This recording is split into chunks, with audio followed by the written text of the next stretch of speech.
जय हिंद दोस्तों, स्टडी 1813 के यूट्यूब चैनल में आप सभी का एक बार फिर से बहुत बहुत स्वागत है। दोस्तों आज हम पढ़ेंगे अगला लेसन, यानी कि नेक्स्ट लेसन। हमारा त्रिकोणमिति का परिचय समाप्त हो चुका है।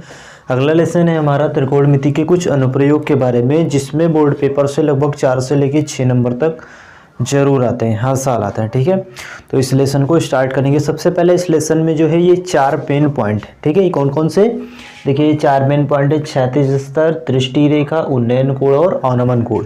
इन चारों के बारे में सबसे पहले हम जानेंगे कि ये चारों होते क्या हैं। ठीक है, तो क्षैतिज स्तर क्या होता है। देखिए क्षैतिज स्तर क्या होता है कि जब कोई व्यक्ति, जैसे कोई व्यक्ति है, फिगर के माध्यम से समझते हैं। जैसे मान लो ये कोई व्यक्ति है, ठीक है, यहाँ पे एक व्यक्ति बना लेते हैं हम।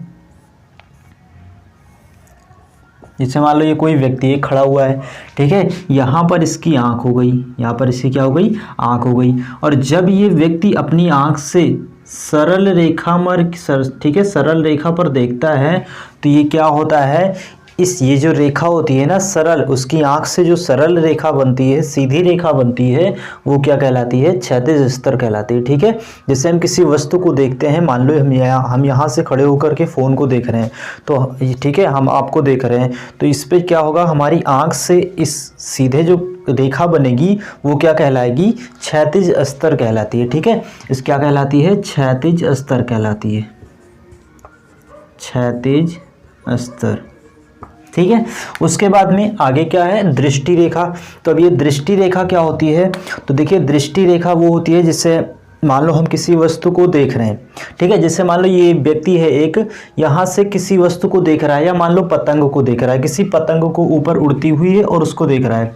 जैसे ये व्यक्ति है किसी पतंग को देख रहा है, जैसे यहाँ पे हम एक बना देते हैं पतंग, ठीक है, ये हो गई एक पतंग हो गई, ठीक है, ये एक पतंग हो गई। इस पतंग को देख रहा है तो इसकी आंख से इसकी पतंग के बीच की जो रेखा बनेगी, ये वाली रेखा, ठीक है, ये एक सीधी रेखा, इस आंख से इसके पतंग के बीच की जो दूरी होगी, यानी ये जो रेखा बनेगी इस दूरी को दर्शाएगी, वो क्या कहेगी, दृष्टि रेखा कहलाएगी।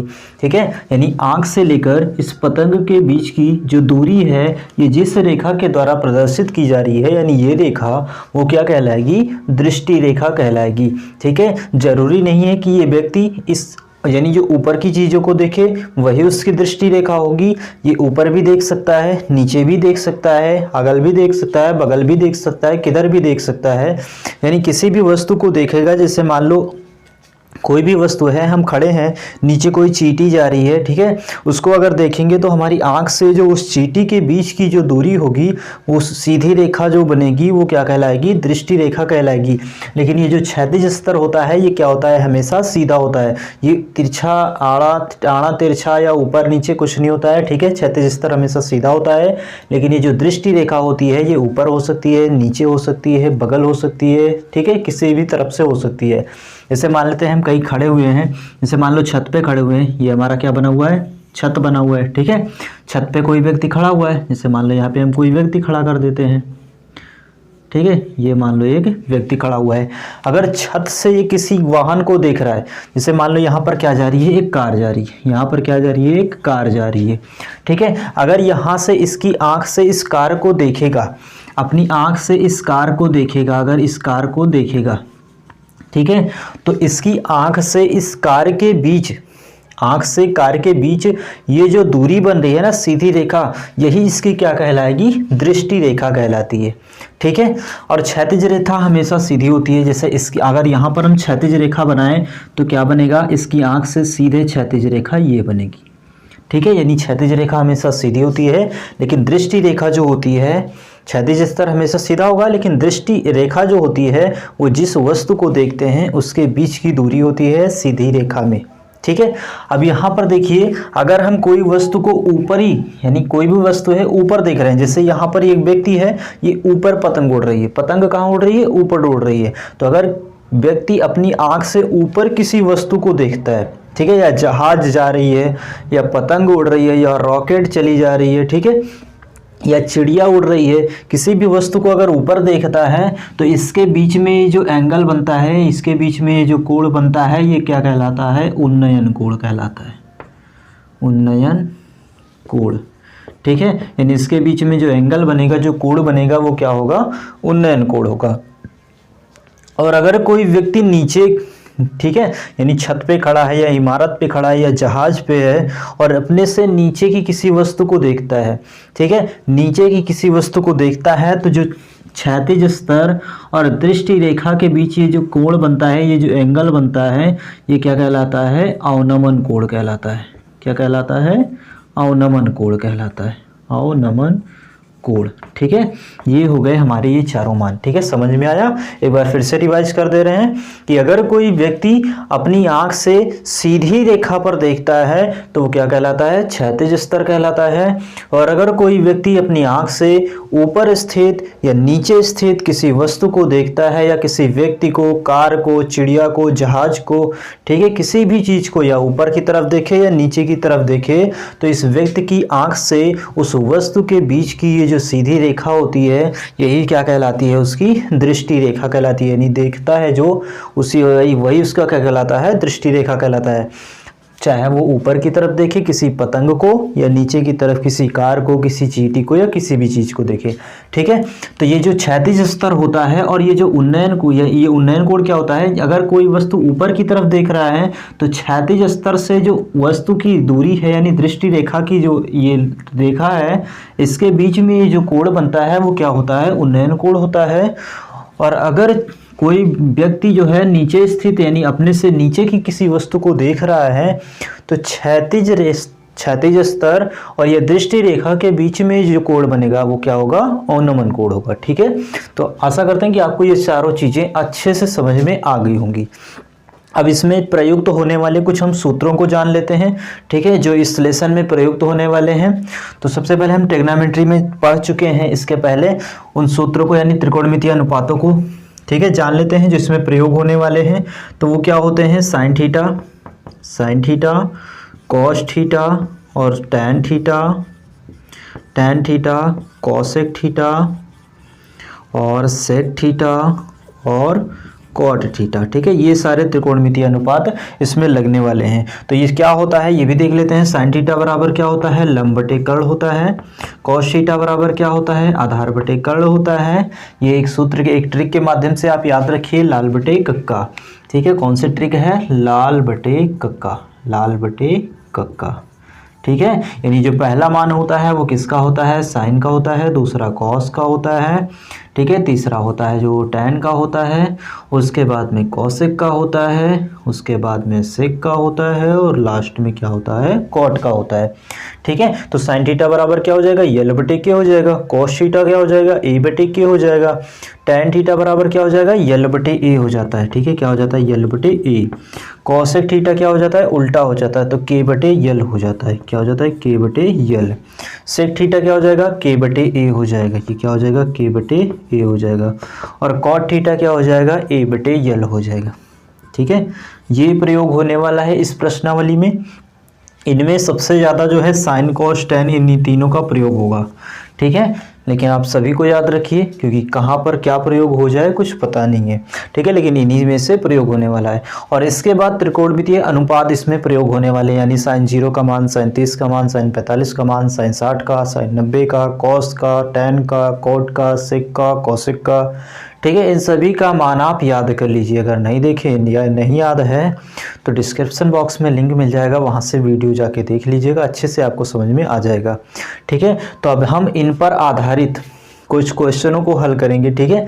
तो चलिए क्वेश्चनों को अब हम हल करते हैं। हमारा पहला क्वेश्चन है, सर्कस का एक कलाकार है जो 20 मीटर लंबी डोरी पर चढ़ रहा है, ठीक है। और डोरी कैसी है? अच्छी तरह से तनी हुई है और भूमि पर लगे सीधे खंभे के शिखर से बंधा हुआ है। यदि भूमि स्तर के साथ डोर द्वारा बनाया गया कोण 30 अंश हो तो खंभे की ऊंचाई ज्ञात कीजिए, ठीक है। तो एक फिगर बना लेते हैं। इसमें जो है इस सवाल में, यानी इस प्रश्नावली में टोटल फिगर मेन है। अगर आप फिगर बना ले जाते हैं तो सवाल को अच्छे से कर पाएंगे, ठीक है। इसमें क्या होता है? फिगर ही सबसे ज़्यादा इंपॉर्टेंट होता है। तो फिगर को समझ लेते हैं सबसे पहले, ठीक है। तो सर्कस का एक कलाकार एक 20 मीटर लंबी डोर पर चढ़ रहा है जो अच्छी तरह से तनी हुई है। अब देखिए डोर कैसी होगी? एकदम सीधी तो होगी नहीं, क्योंकि सीधी होगी तो सर्कस कलाकार हो कोई भी हो एकदम सीधे से चढ़ ही नहीं पाएगा। क्या है, भूमि पर लगे सीधे खंभे के साथ शिखर से बंधा हुआ है। यानी भूमि पर एक खंभा लगा हुआ है, हम क्या बना देते हैं, एक खंभा बना दिए, ये हो गया एक खंभा, ठीक है, जो भूमि पर लगा हुआ है, ठीक है, भूमि पर लगा हुआ है। अब इस भूमि के शिखर से बंधा हुआ है, क्या बंधा हुआ है, एक डोर बंधी हुई है। इस भूमि यानी ये जो खंभा है इसके शिखर से क्या बंधा हुआ है, एक डोर बंधी हुई है, और डोर भूमि के किसी बिंदु से बंधी हुई है, ठीक है, और एकदम तनी हुई डोर है। इन दोनों को आपस में मिला देंगे तो ये कहाँ पर मिल जाएंगे, एक बिंदु पर मिल जाएंगे, ठीक है। हम नाम दे देते हैं इसको ए, इसको बी और इसको सी, ठीक है। यहाँ पर कोण कितने अंश का बनेगा, 90 अंश का, ठीक है। अब ये बन गया हमारा फिगर। इसमें क्या कह रहा है कि डोरी की लंबाई कितनी है, 20 मीटर। तो ये जो डोरी है इसकी लंबाई कितनी है, 20 मीटर है, ठीक है, डोरी की लंबाई हो गई 20 मीटर की। और कोण कितने अंश का बना रहा है, 30 अंश का। यानी ये जो डोर है ये क्षैतिज स्तर के साथ कितने अंश का कोण बना रहा है, 30 अंश का कोण बना रहा है, ठीक है। अब हमें ज्ञात क्या करना है, खंभे की ऊंचाई ज्ञात करनी है। तो खंभा कौन सा है, ये ए बी ही तो खंभा है। तो इसकी ऊंचाई ज्ञात करनी, तो इसकी ऊंचाई को हम मान लेते हैं h, ठीक है, इसकी ऊंचाई को क्या मान लेते हैं हम, h, ठीक है। अब हमें हाइट ज्ञात करनी है। तो देखिए इसमें सबसे पहले जो दिया गया है वो लिख लेते हैं, ठीक है। तो डोरी की लंबाई दी गई है, डोरी की लंबाई बराबर है 20 मीटर की, ठीक है। यानी AC बराबर कितना है, 20 मीटर का है। इसको यहाँ भी लिख सकते हैं हम, AC बराबर 20 मीटर, ठीक है। उसके बाद में खंभे की ऊंचाई को हमने क्या माना है, h मीटर माना है। क्या, खंभा की ऊंचाई बराबर माना, खंभे की ऊंचाई बराबर h मीटर है, ठीक है। मान ली खंभे की ऊंचाई क्या है, h मीटर, और इसी को हमको ज्ञात करना है। और थीटा का मान कितना दिया गया है, 30 अंश। इसको भी इधर ही लिख लेते हैं, थीटा बराबर कितना दिया गया है, 30 अंश का। तो अब ऊंचाई ज्ञात करेंगे। तो देखिए इसमें क्या देखना है, हमें आधार से नहीं मतलब है, ठीक है, हमें आधार से नहीं मतलब है। यहाँ पे कर्ण दिया गया है और लंब ज्ञात करना है। क्या दिया गया है, कर्ण दिया गया है और लंब ज्ञात करना है। तो हमेशा एक चीज़ याद रखना, कभी गलती नहीं होगी, कि जो मान हमको ज्ञात करना है यानी कि लंब ज्ञात करना है तो लंब को ऊपर रखो और बटे में जो दिया रहे उसको रखो। तो क्या दिया गया है, कर्ण का मान दिया गया है। यानी लंब का मान हमको ज्ञात करना है तो लंब ऊपर रखेंगे और कर्ण का मान दिया है तो कर्ण नीचे लिखेंगे। तो लंब बटे कर्ण किसका होता है, साइन थीटा का होता है, ठीक है। लंब बटे कर्ण किसका होता है, साइन थीटा का होता है। तो अब यहाँ पे लगाएंगे त्रिभुज ABC में, ठीक है। त्रिभुज का नाम दे देंगे कि हम किस त्रिभुज में हल कर रहे हैं। अब यहाँ लगाना क्या है, हमको साइन थीटा लगाना है, ठीक है। तो यहाँ पे क्या हो जाएगा, साइन थीटा बराबर क्या होता है, लंब बटे कर्ण होता है, ठीक है। तो लेकिन हम यहाँ पर लंब बटे कर्ण नहीं लिखेंगे। अब देखिए लंब क्या है, AB है, तो इसकी जगह क्या लिखेंगे हम, AB, और बटे में कर्ण क्या है हमारा, कर्ण है AC, ठीक है। तो इसकी जगह लिख दिए AC, यानी साइन थीटा बराबर हो गया AB बटे AC। अब मान रखते हैं तो यहाँ पर देखिए साइन की जगह साइन रहेगा, थीटा। अब थीटा का मान कितना है, 30 अंश है, बराबर AB का मान तो हमको ज्ञात करना है, कितना है, h है, यहाँ पे h रख देते हैं, बटे AC कितना है, 20 मीटर है, तो इसकी जगह रख दिए 20 मीटर। अब यहाँ देखिए साइन 30 का मान कितना होता है, 1/2 होता है, ठीक है। त्रिकोणमितीय अनुपात याद कर लीजिए, सभी सवालों में लगेंगे। ये साइन 30 कहाँ से आया, त्रिकोणमितीय अनुपात में है, ठीक है। साइन 30 का मान कितना होता है, 1/2 होता है, बराबर h/20। अब यहाँ पर हल करेंगे तो अगर बीच में बराबर आता है तो तिरछा मल्टीप्लाई होता है। तो h से 2 को गुणा करेंगे तो 2h बराबर, 20 से 1 को गुणा करेंगे तो 20 से कम 20, यानी 2 इधर गुणे में उधर जाएगा तो बटे का हो जाएगा। तो h बराबर कितना हो जाएगा, 20/2। अगर 2 से भाग करेंगे तो h बराबर कितना आएगा, 2 दाम 20 होता है, यानी 10 मीटर आ गया, ठीक है। यानी खंभे की ऊंचाई कितनी आ गई, 10 मीटर की। इसको आगे ऐसे लिख देना है कि खंभे की ऊंचाई बराबर 10 मीटर, ठीक है। ये क्या हो गया, हमारा आंसर हो गया इस प्रश्न का, ठीक है दोस्तों। तो आशा करते हैं अच्छे से समझ में आ गया होगा आपको। तो चलिए अब हम दूसरा प्रश्न हल करते हैं। हमारा दूसरा क्वेश्चन है, एक पेड़ जो आंधी आने से टूट जाता है, ठीक है। मान लो कोई पेड़ है जो आंधी आने से टूट जाता है और टूटा हुआ भाग इस प्रकार मुड़ जाता है कि पेड़ का शिखर जमीन को छूने लगता है, ठीक है। जैसे एक पेड़ खड़ा हुआ है, मान लो कोई एक पेड़ खड़ा हुआ है यहाँ पे, इस फिगर के साथ में समझते हैं, ठीक है। तो इधर फिगर बना लेते हैं हम। जैसे मान लो एक पेड़ ये खड़ा हुआ था पहले, यहाँ से मान लो यहाँ से लेके ये पूरा एक पेड़ खड़ा हुआ था, ठीक है। ये एक पेड़ है जो आपस में खड़ा हुआ था सीधा। क्या होता है, ये आंधी आती है और पेड़ जो है टूट जाता है, और टूटने के बाद जो ऊपरी हिस्सा होगा वो कहाँ गिरेगा, आगे ही तो गिरेगा, या तो आगे की तरफ गिरेगा या तो पीछे की तरफ गिरेगा, कहीं ना कहीं गिरेगा। और जब तक उसका शिखर जमीन से रुके, जमीन पर टिकेगा नहीं, तब तक वो रुकेगा नहीं। यानी क्या होता है कि आंधी आने से पेड़ टूट जाता है और टूटा हुआ भाग इस प्रकार मुड़ जाता है कि पेड़ का शिखर जमीन को छूने लगता है। मान लेते हैं हम यहाँ से पेड़ टूट गया, ठीक है, यहाँ से पेड़ टूट गया, इसको हम डैश डैश कर लेते हैं, यानी जितना भाग टूटा हुआ है, ठीक है। अब यहाँ से टूटेगा तो ये गिरेगा कैसे, ऐसे गिरेगा, ठीक है। और टूटा हुआ भाग इस जमीन को छूने लगता है और इसके साथ 30 अंश का कोण बनाता है। यानी ये जो भाग है ये जमीन को छूने लगता है और इसके साथ कितने अंश का कोण बनाता है, 30 अंश का। यानी यहाँ पर जो कोण बन रहा है वो कितने अंश का बन रहा है, 30 अंश का कोण बन रहा है, ठीक है। पेड़ के पाद बिंदु की दूरी, अब देखिए पाद बिंदु क्या होता है, पाद बिंदु जो होता है वो जड़ वाला बिंदु होता है। यानी जैसे ये पेड़ एक खड़ा हुआ है तो इसका जो निचला हिस्सा होगा वो उसका क्या कहलाता है, पाद बिंदु कहलाता है। पेड़ के शिखर जमीन को छूने लगता है, ठीक है। यानी पाद बिंदु की दूरी जहाँ पेड़ का शिखर जमीन को छूने लगता है, यानी पेड़ के पाद बिंदु की दूरी ये हो गई, और जहाँ पेड़ का शिखर जमीन को छू रहा है वो ये हो गया। इसके बीच की दूरी कितनी है, 8 मीटर है। इसके बीच की दूरी कितनी है, 8 मीटर है। यानी यहाँ से लेके यहाँ तक की टोटल दूरी कितनी हो गई, 8 मीटर की हो गई। तो पेड़ की ऊंचाई ज्ञात करो। अब बताओ पेड़ कहाँ था, यहाँ से लेके यहाँ तक टोटल था, तो पेड़ की ऊंचाई क्या करना है, हमको पूरी ज्ञात करना है। तो मान लेते हैं पेड़ की टोटल ऊंचाई कितनी है, h है, ठीक है। पेड़ की टोटल ऊंचाई को हमने क्या मान लिया, h है, ठीक है। इस वाली ऊंचाई को, यानी जो नहीं टूटा है, इसको हम मान लेते हैं कि ये x है, और जो टूट के गिर गया है उसको मान लेते हैं हम कि ये y है। यानी यही वाला हिस्सा तो गिरा है। अब देखिए ये वाला जो हिस्सा था ना ऊपर वाला, यही वाला हिस्सा टूट के इधर गिर गया है, तो यानी ये वाला मान अगर हम y मानेंगे तो ये भी क्या हो जाएगा, y ही हो जाएगा, ठीक है। यानी ये भी क्या हो जाएगा, y हो जाएगा। अब देखिए इसको हल करते हैं। तो यहाँ देखिए सबसे पहले इसका नाम दे देते हैं, नाम दे देते हैं अपने हिसाब से a b, ठीक है। नाम इससे देते हैं ताकि आपको क्लियर दिखाई पड़े, a b, यहाँ पे कर देते हैं हम c, और यहाँ पे कर देते हैं हम d, ठीक है।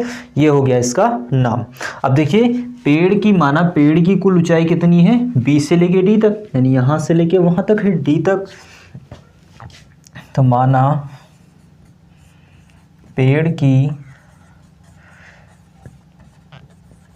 ऊंचाई बराबर h मीटर है, ठीक है। कितनी है, h मीटर। यानी b से लेके d तक bd बराबर h मीटर है। यहाँ पर हम लिखना चाहें तो लिख सकते हैं कि bd बराबर h मीटर है, ठीक है। bd बराबर कितना हो गया, h मीटर हो गया। और इसके पाद बिंदु से शिखर के जो, शिखर का जो, यानी जो पेड़ का शिखर है वो जो जमीन को छू रहा है उसके बीच की दूरी कितनी है, यानी ab बराबर है 8 मीटर, ab बराबर है 8 मीटर, ठीक है। BD बराबर क्या मान लिए हम, h, B से D तक h हो गया, और A से B तक की दूरी 8 मीटर है। अब यहाँ जो भाग नहीं टूटा है, B से C तक की दूरी, ये क्या माने हम, x माने हैं। चलो इसको वैसे साथ में रख देंगे, यानी जब हल करेंगे तो उसको साथ में ही रख देंगे। तो यहाँ देखिए सबसे पहले हम हल करेंगे त्रिभुज ABC में, ठीक है। त्रिभुज ABC में हल करेंगे, हमें दूरी तो पता है लेकिन इसकी ऊंचाई नहीं पता है, तो पहले हम इसकी ऊंचाई निकाल लेंगे, ठीक है। तो त्रिभुज ABC में, त्रिभुज ABC में, अब इसमें देखिए क्या नहीं पता है हमको, ये जो मान है ये लंब, अगर हम ऊपर वाला पूरा पोर्शन छोड़ दें, पूरा हिस्सा छोड़ दें, तो ये क्या बनेगा, एक त्रिभुज है। ये त्रिभुज में हमें आधार पता है, लंब तो पता नहीं है। तो यह हमेशा याद रखना है कि जो मान नहीं पता है, यानी कि लंब नहीं पता है, तो लंब को ऊपर रखना है और जो पता है उसको नीचे रखना है। तो लंब बटे आधार किसका होता है, tan थीटा का होता है। लंब बटे आधार किसका होता है, tan थीटा का होता है। तो यहाँ लगा देंगे हम tan थीटा बराबर लंब बटे आधार होता है, तो लंब क्या है, BC है, और आधार क्या है, AB है। लंब क्या हो गया, BC हो गया, और आधार क्या हो गया, AB हो गया, ठीक है। अब यहाँ पर देखिए tan, अब थीटा का मान कितना है, 30 अंश है। थीटा का मान कितना है, 30 अंश है। बराबर बी सी इसको हमने क्या माना है x, इसको x माने अब बटे ए बी इसकी दूरी कितनी है 8 मीटर है, रख दिए। अब tan 30 का मान कितना होता है तो 1/√3 होता है tan 30 का मान, ठीक है 1/√3 बराबर x/8, ठीक है ये हो गया इसका मान। अब इसको हल करेंगे आगे, देखिए बीच में क्या लगा हुआ है बराबर लगा हुआ है तो क्या होगा तिरछा गुणा होगा, यानी तिरक मल्टीप्लाई होगा ना, तो x से √3 में गुणा करेंगे तो कितना हो जाएगा √3x बराबर 8 से 1 में गुणा करेंगे तो 8 1 8, यहाँ पर ये गुणे में मान है, ठीक है इसको उधर भेजेंगे तो बटे में जाएगा, तो यानी x बराबर कितना हो जाएगा 8/√3, ठीक है x बराबर कितना हो जाएगा 8/√3। इसको ऐसे ही रहने दो, इसको ऐसे ही छोड़ देते हैं, आगे वाला मान हम हल करते हैं। अब देखिए हमें आगे क्या हल करना है कि ये इतने की दूरी तो हमें पता चल गई कितनी है 8/√3, इतने की दूरी निकालेंगे तो ये वाली जो दूरी है वो इधर टूटी पड़ी है, यानी ऊपर से टूट के इधर गिरा था, तो इस वाली दूरी को ज्ञात करेंगे तो हमें आधार पता है, हम कर्ण ज्ञात करेंगे, तो आधार बटे कर्ण क्या होता है, आधार बटे कर्ण किसका होता है सेक का होता है, ठीक है सेक थीटा बराबर होता है आधार बटे कर्ण के, सेक थीटा बराबर आधार बटे कर्ण होता है। तो अब कौन से त्रिभुज में लगाएंगे, फिर से इसी त्रिभुज में लगाएंगे, त्रिभुज ABC में, तो पुनः त्रिभुज ABC में, ठीक है पुनः त्रिभुज ABC में। अब देखिए इसमें क्या करना है हमको, हमें कर्ण ज्ञात करना है, तो लगाएंगे क्या सेक थीटा, तो सेक थीटा बराबर हो जाएगा, सेक थीटा बराबर होता है आधार बटे कर्ण, आधार क्या है AB है, आधार क्या है AB और बटे कर्ण क्या है AC है, कर्ण क्या है AC है। अब यहाँ मान रखेंगे थीटा का, तो थीटा का मान कितना है 30 अंश है बराबर AB का मान कितना है 8 है और AC का मान क्या माने हैं हम y, यानी AB का मान 8 हो गया और AC का मान क्या हो गया y हो गया। अब सेक 30 का मान कितना होता है, तो देखिए साइन और कॉस का मान याद कर लीजिए, बाकी सारा मान निकल जाता है। तो कॉस 30 का कितना होता है √3/2 होता है, सेक 30 उसका उल्टा हो जाएगा यानी 2/√3 बराबर इधर हो गया 8/y, ठीक है। अब क्या करेंगे तिरछा गुणा करा देंगे, तो 2 से y में गुणा करेंगे तो कितना हो जाएगा 2y बराबर 8 से √3 में गुणा करेंगे तो कितना हो जाएगा 8√3, ये मान इधर गुणे में उधर जाएगा बटे में हो जाएगा, तो y बराबर हो जाएगा 8√3 और बटे में 2 से 8 को काटेंगे तो 2 चौका 8, यानी y बराबर कितना आ गया 4√3, ठीक है यानी y का मान कितना आ गया 4√3 मीटर आ गया और x का मान कितना आ गया 8/√3 मीटर आ गया। इसको हम आगे हल करेंगे, देखिए हमारा जो पेड़ की टोटल ऊंचाई है वो x और y दोनों को जोड़ने पर पता चलेगा, ठीक है। तो पेड़ की कुल ऊंचाई बराबर हो जाएगी, पेड़ की ऊंचाई बराबर पेड़ की ऊंचाई यानी कि h बराबर x + y, यानी x और y दोनों का मान जोड़ेंगे तो हमें पेड़ की कुल ऊंचाई पता चल जाएगी। तो x का मान कितना है 8/√3 प्लस y का मान कितना है 4√3 है। अब यहाँ देखिए इसके बटे में 1 है, पहले तो हम हर बराबर कर लेंगे, तो हर बराबर करेंगे तो 8 से 1 में गुणा कराएंगे तो कितना हो जाएगा 8 × 8 प्लस √3 से इधर गुणा कराएंगे तो देखो 4 तो वैसे ही रहेगा गुणे, √3 से √3 का गुणा हो जाएगा तो ये 3 हो जाएगा और बटे में √3 से 1 में गुणा करेंगे तो √3। आगे इसको हल करेंगे तो कितना आएगा, देखिए यहाँ पे हो गया 8 प्लस 4 3 कितना हो जाएगा 12 और बटे में कितना है √3, ठीक है।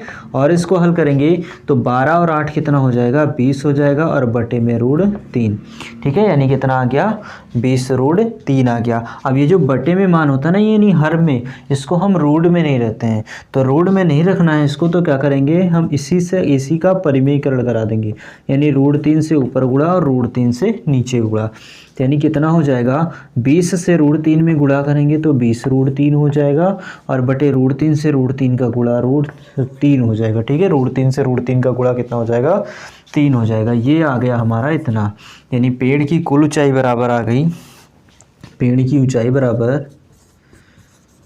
पेड़ की ऊंचाई बराबर आ गई, कितनी आ गई 20√3/3 मीटर, ठीक है। ये क्या हो गया इसका आंसर हो गया।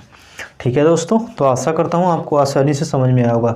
ये वाला जो क्वेश्चन है ना दोस्तों, ये वाला क्वेश्चन, आंधी आने से पेड़ टूट जाता है, टूटा हुआ भाग मुड़ जाता है, ठीक है, पेड़ की ऊंचाई ज्ञात करो, ये क्वेश्चन बोर्ड परीक्षा में कई बार पूछा जा चुका है, तो इसको अच्छे से तैयार कर लेना, ठीक है। तो चलिए आगे का क्वेश्चन हल करते हैं। हमारा अगला क्वेश्चन है, भूमि के एक बिंदु से जो मीनार के पाद बिंदु से 30 मीटर की दूरी पर है, मीनार के शिखर का उन्नयन कोण 30 अंश है, मीनार की ऊंचाई ज्ञात कीजिए। ठीक है, तो पहले एक फिगर बना लेंगे। फिगर क्या होगा कि भूमि के एक बिंदु से, यानी मान लेते हैं भूमि का बिंदु कोई यहाँ पर है, ठीक है, यहाँ पर कोई भूमि का बिंदु है जो मीनार के पाद बिंदु से 30 मीटर दूर है, यानी इधर की तरफ हम मान लेते हैं कोई एक मीनार है, ठीक है, और मीनार का ये पाद बिंदु है, इस पाद बिंदु से 30 मीटर की दूरी पर है। ठीक है, इसको और थोड़ा नज़दीक कर लेते हैं, यहाँ पे कर लेते हैं। ठीक है, ये 30 मीटर की दूरी पर है, इसके बीच की दूरी कितनी है, 30 मीटर की है। ठीक है, इसको भी आपस में मिला देते हैं। ठीक, उसके बाद में क्या कह रहा है कि मीनार के शिखर का उन्नयन कोण 30 अंश है, यानी उन्नयन कोण जो यहाँ पे बन रहा है वो कितने अंश का है, 30 अंश का है। मीनार की ऊंचाई ज्ञात करो, यानी ये मीनार है, इसकी हाइट ज्ञात करनी है। ठीक है, इसकी क्या ज्ञात करनी है, ऊंचाई। इसको हम नाम दे देते हैं, नाम क्या देते हैं, ए बी और सी। ठीक है, इस त्रिभुज का नाम दे दिए क्या, ए बी सी। इसको हल करेंगे तो यहाँ देखिए भूमि के एक बिंदु से पाद बिंदु के बीच की दूरी 30 मीटर है। ठीक है, माना मीनार की ऊंचाई बराबर h मीटर है और थीटा का मान कितना है, 30 अंश है। तो हम यहाँ लिख लेते हैं ए बी बराबर, ठीक है, क्या लिखेंगे, ए बी बराबर है 30 मीटर। अब इसकी हिंदी लिख लीजिएगा कि मीनार के, यानी भूमि के पाद बिंदु से, यानी भूमि के एक बिंदु से मीनार के पाद बिंदु के बीच की दूरी 30 मीटर है। माना मीनार की, ये तो आगे हम लिख ही दे रहे हैं, ए बी बराबर 30 मीटर है और माना मीनार की